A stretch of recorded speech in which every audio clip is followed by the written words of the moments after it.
Goeiemôre, baie welkom die laaste erediens van die jaar, ook die minste mense van die jaar, maar 'n baie spesiale erediens. Baie bly om julle hier te sien. Um 'n baie geseënde 2026 ook vir julle gesinne en families. Ons gebed is dat die Here al ons lidmate wat nou nog nie terug is van die skoolvakansie nie af, sal veilig tuis bring. Nou ja, nog 'n jaar is verby. En ek wonder hoe jy 2025 ervaar het. Was dit 'n goeie jaar, 'n slegte jaar? Eintlik maar baie dieselfde as 2024. Vandag verwelkom miljoene mense wêreldwyd die nuwe jaar. En oor gaan jy nie 'n gebrek hê en sien aan blydskap nie. En ek wonder hoeveel van daardie mense wat vanaand so baie bly die nuwe jaar gaan verwelkom, nog steeds so bly gaan wees, sommer so aan die einde van die eerste dag van die nuwe jaar, na die roes af is. Happy New Year, wensdenkery, leë drome, mense wat maar net vir 'n paar uur lank wil goed voel oor 'n onsekere toekoms, waaroor hulle deeglik besef hulle het geen beheer nie. En ons, hoe voel ons oor 2026? Wat verwag jy van hierdie nuwe jaar? Miskien moet ons, om daarby 'n antwoord uit te kom, gaan kyk na wat ons wêreld vir ons inhou, wat in ons leefwêreld aan die gang is. As ons begin by ons dorpies, hoe vergelyk ons dorpie met 'n jaar gelede? En dan die mense met wie ons te doen het. Sien jy uit na nog 'n jaar se werk? Dis nou nie diegene wat afgetree het ingesluit nie. Ons dink aan die groot afdankings die afgelope jaar. Hoe is jy vandag daaraan toe? Die Here het ons lidmate bewaar en hulle het almal werk. En in een geval, selfs 'n lidmaat wat sy werk verloor het presies dieselfde werk by dieselfde myn teruggekry, werk nou net vir 'n kontrakteur. Wat kan ons te wagte wees wat ons dorpies aanbetref vir 2026? Broers, ek het nou is ek weg van my teks af. Ek is bekommerd oor die toekoms van ons dorpie. Die Here het ons dorpie al besoek met 'n hele paar ronde afleggings en vanuit 'n geestelik godsdienstige oogpunt beskou, is dit 'n duidelike waarskuwing aan ons dorpie se meerderheid mense wat nie belangstel in 'n erediens nie. Wat kan ons te wagte wees? Oral om ons, dwars deur Suid-Afrika, grootskaalse verval.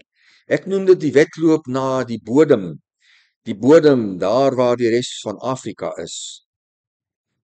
Sal ons dorpie agteruit gaan in hierdie jaar wat voorlê? Wat wag vir ons? Hoe lyk die vooruitsigte?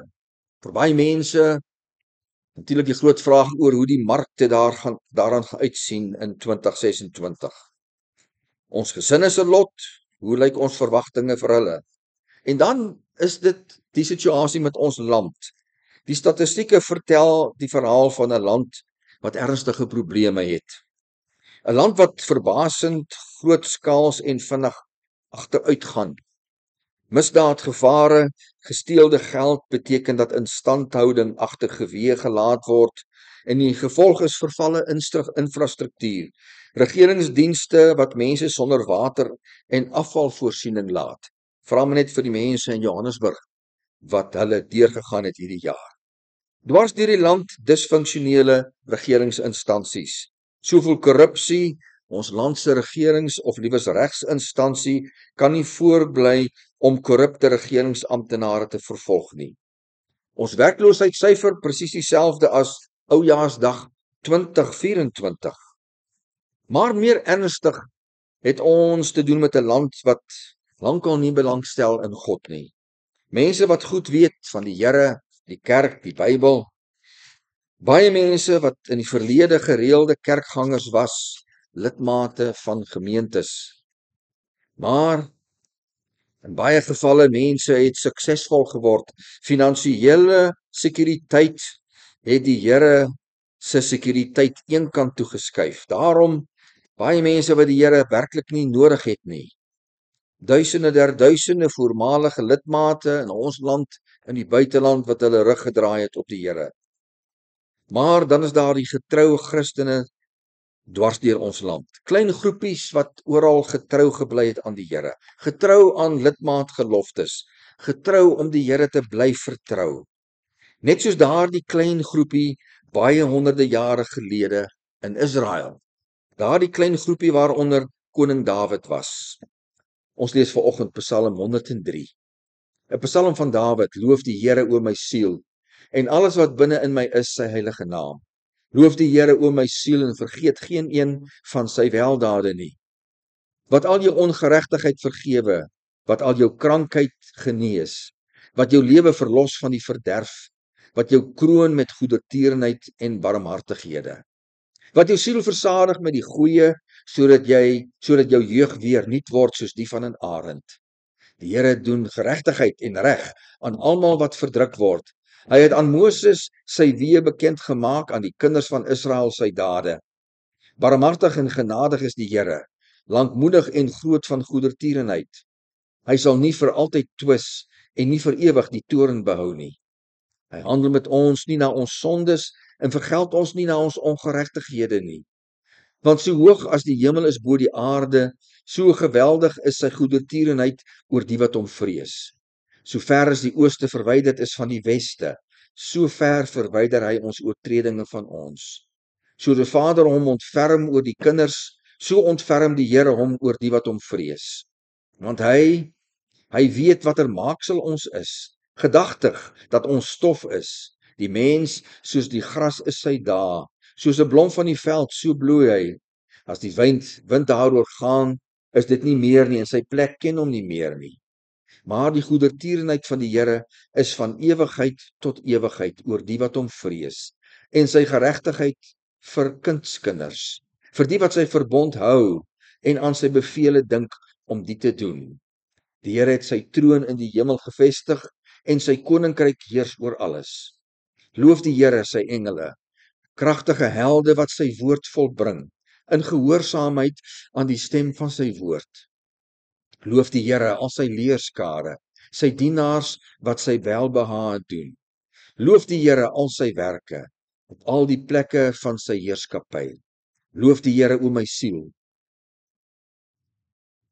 'n Pragtige wonderlike danksegging Psalm, broer en suster. As ons gaan kyk na nie die vorige Psalm, dan is dit soos dag en nag die verskil. Die vorige Psalm, 'n Psalm van 'n verskriklike diepe nood. Hier die uitroep van soveel goedheid wat koning Dawid van die Here ervaar het. Hy kan eenvoudig nie stil bly nie. In verse 1 tot 5 loof hy die Here, veral vir die Here se genade. Hy loof die Here vir die vergifnis van sonde. Hy loof die Here dat die Here siektes genees. Dawid loof die Here omdat hy mense en homself verlos van doodsgevare. Hy loof die Here vir sy goedheid, sy loyale liefde, die vernuwing wat 'n mens elke dag nodig het. En dan vanaf vers 16 tot 18, hier kom die Here se geregtigheid, die Here se geduld en omgee sterk na vore. Dawid onderstreep die Here se troue liefde. Hy herhaal die getrouheid van die Here se vergifnis van sondes, wat hy so nodig gehad het en nie skaam was om te bely nie. Die Here is genadig vir hulle wat vir hom ontzag het.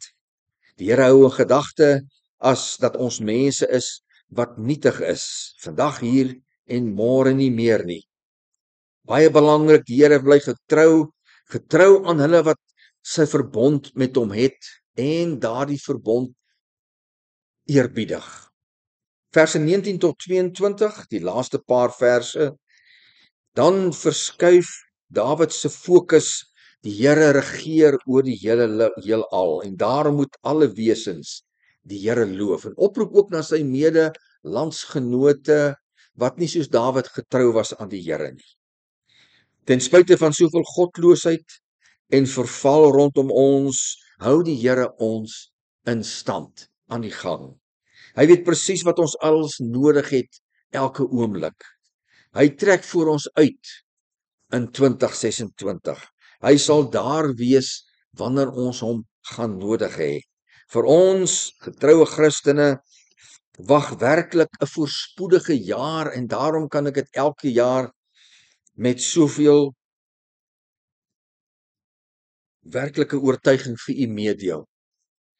Baie voorspoedige 2026. Die Here se goedheid roep ons op egter om getrou te bly aan die Here.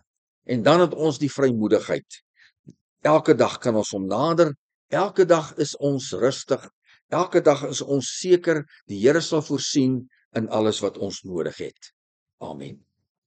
Hemelse Vader, baie dankie Here, dat ons hierdie jaar so kan tegemoet gaan. Ons weet sekerlik nie wat inhou nie, maar ons het blydskap wat baie dieper gaan, as die blydskap wat ons vandag op televisie en oral in ons land te gaan kry deur die hulp van alkohol. Ons blydskap is diep gewortel, want dit is seker en vas. Ons blydskap is deel van ons sekuriteit. Die sekuriteit wat die toekoms aanbetref. U is altyd daar, u weet altyd, u is altyd almagtig, u hou nooit vakansie nie. U vergewe ons sondes uit u ryke genade. U is daar om vir ons altyd te lei in betere besluite. Dankie Here dat ons in u kan vashou, ook hierdie jaar wat voorlê. En dat ons daai vrymoedigheid het, dat ons net getrou bly aan dit wat u van ons verwag. In ons gebedslewe, in ons Bybelleeslewe, in ons erediens bywoning. Dan kan ons voorwaar uitsien, selfs al kom negatiewe omstandighede hierdie jaar, dat ons weet, in daardie tyd en in daardie omstandighede is u net so getrou as andersins. Baie dankie daarvoor, Here. Ons sê dankie in Jesus se naam. Amen.